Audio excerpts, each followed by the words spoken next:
My name is Ruth, and I decided, I was assigned to do Booker T. Washington. And he has been an amazing man as I've been studying him. I've realized that he is an author, a teacher, and a public speaker and advocate for the black people. He was born as a slave in Virginia on April 5th, 1856. And then 9 years afterwards, the Civil War ended, and the Emancipation Proclamation was read to him and his family, and they found out that they were free from slavery. This gave him hope and a new desire. As a slave, when he was younger, he had to, some of his responsibilities were to swat flies from the master's food, like at mealtime, and he also had to clean the house with his mom, and he also, with the children of the master, he took their books and walked with them to school. And when he was at school, walking with them, he stood outside the building because since he was a slave, he didn't have the opportunity to go to school.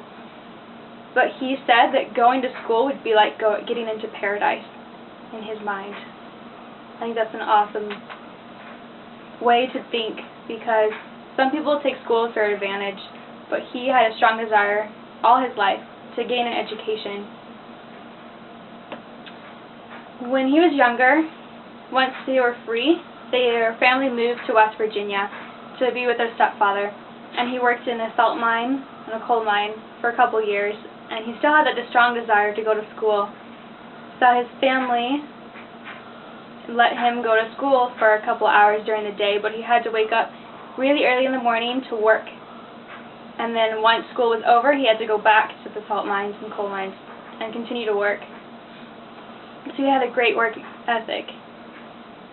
At the age of 16, Booker T. Washington, he found that there was a school for people of his race, and he convinced his parents to let him go.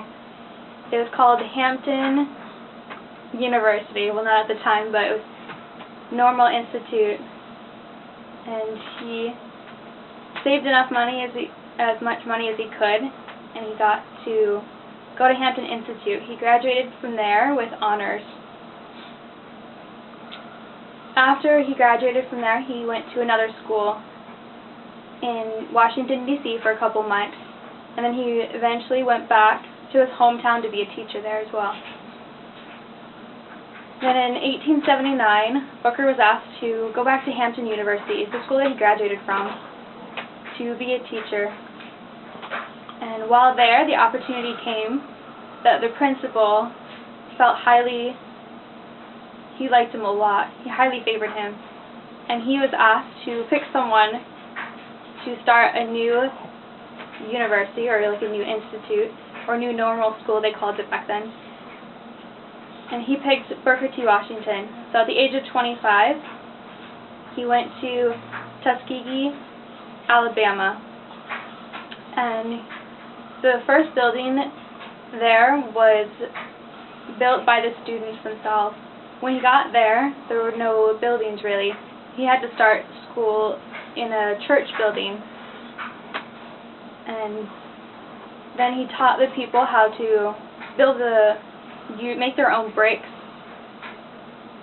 as well as make their own furniture, and to learn trades and skills. This is what Booker T. Washington was pretty famous for. He wanted the blacks to receive an education, but also vocational education, or learn a vocational trade so that they could better their lives and work towards equality and work towards their own jobs. And at this time, the blacks and whites were still segregated in their schooling, but with Booker T. Washington in charge of Tuskegee University, he continued to save money, or to earn money, to go out to talk to people and to convince them to help with the college, with the schooling. And while he was the principal for a really long time, from the time he started Tuskegee University, he was the principal, and during that time he was asked to give an important speech in the Cotton States. It was called the Atlanta Address. at the Cotton States and International Exposition. And this is a famous speech that he gave because it was the first time that they asked a black person to speak in the South to the white people, to the white Northerners, the white Southerners, and his own race. And during the speech, afterwards, he became highly favored throughout everywhere, and everyone wanted him to speak at their places that they had. During this time also, Booker he wrote a book called Up From Slavery that explained his life and his views of how it was growing up as a slave, and then eventually being a principal of the university, the Tuskegee University. And he helps the blacks to receive an education and to work hard and to have a strong desire to get that education. He eventually passed away at the age of 59 in his hometown, or in his place at Tuskegee University. With his strong work ethic and his diligence in education and his passion for learning, he has motivated me and encouraged me to become a teacher so that I can share that same desire that he had.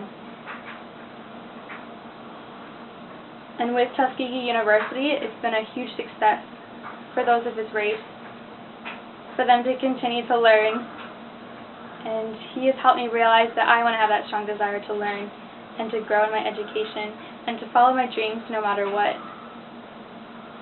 Thank you for listening.